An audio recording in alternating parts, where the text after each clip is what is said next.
Ibarat kakak adik yang lagi berantem, saat ini ada dua bangsa yang lagi rebut-rebutan. Ya, mereka adalah Israel dan Palestina. Tapi bukannya ngerebutin seremeh mobil-mobilan, mereka ngeributin sesuatu yang lebih besar, sebuah wilayah di Timur Tengah. Banyak pihak yang akhirnya jadi ngambil sisi, baik itu ngedukung Israel atau ngebela Palestina. Mungkin kalian juga gitu. Tapi pertanyaan terbesarnya adalah, siapa pihak yang dalam tanda kutip lebih benar? Buat nyari tahu jawabannya, kita nggak bisa nyuruh mereka sweet aja dan terus siapa yang menang. Ya, ini karena masalah mereka begitu ribet berlarut-larut dan ngelibatin banyak pihak. Intinya, buat gambaran, inilah peta Israel-Palestina yang lagi diributin saat ini, yang udah kayak puzzle berantakan. Pihak Palestina ngerasa kalau wilayahnya kian tahun semakin mengecil karena diambil Israel. Di sisi lain, Israel nganggep kalau wilayah ini ya emang punya mereka. Dan masalahnya juga makin diperparah karena kedua belah pihak yang sama-sama ngeklaim kota satu ini sebagai ibu kotanya.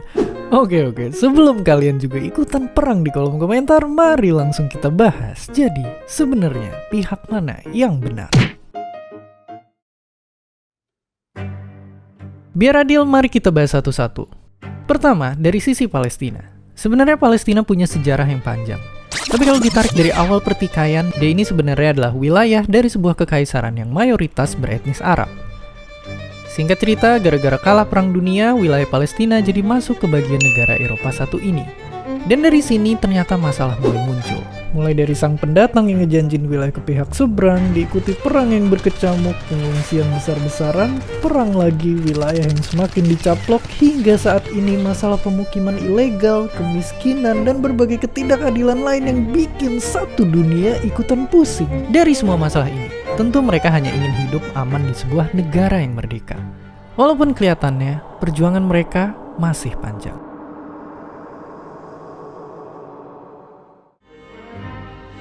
Di sisi lain, Israel, sebuah negara yang punya banyak fans maupun haters. Sama kayak tetangganya, selain punya sejarah yang panjang, Israel juga punya sejarah yang kelam. Para pendahulu mereka yang kesebar di banyak wilayah, ngalamin banyak pengusiran, penolakan, sampai pemusnahan massal. Tentunya ini nimbulin rasa pedih dan persaudaraan di antara mereka. Keinginan untuk punya rumah sendiri pun akhirnya muncul. Hingga akhirnya impian mereka terwujud, walaupun ditentang habis-habisan bahkan sampai dikeroyokin berulang kali.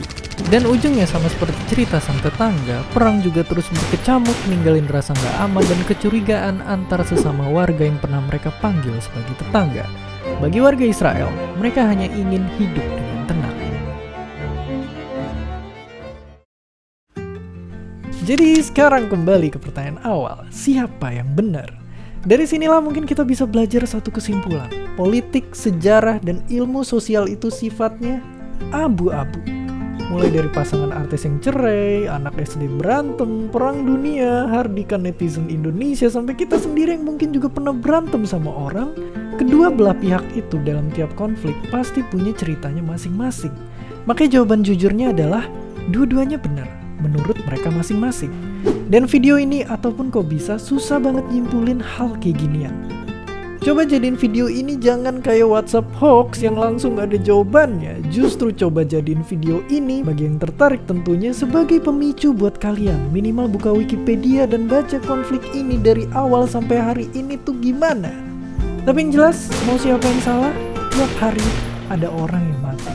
Dan prioritas nomor 1 adalah perdamaian.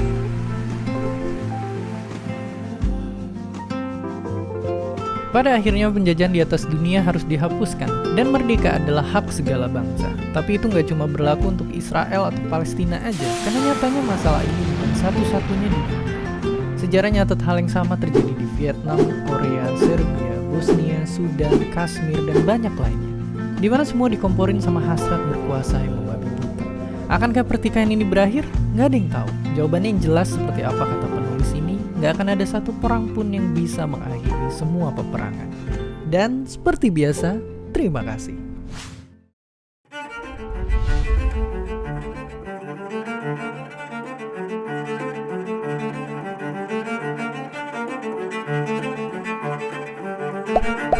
Terima kasih udah nonton Kok Bisa. Punya pertanyaan lagi? Tulis aja di kolom komentar di bawah. Keep asking and stay curious.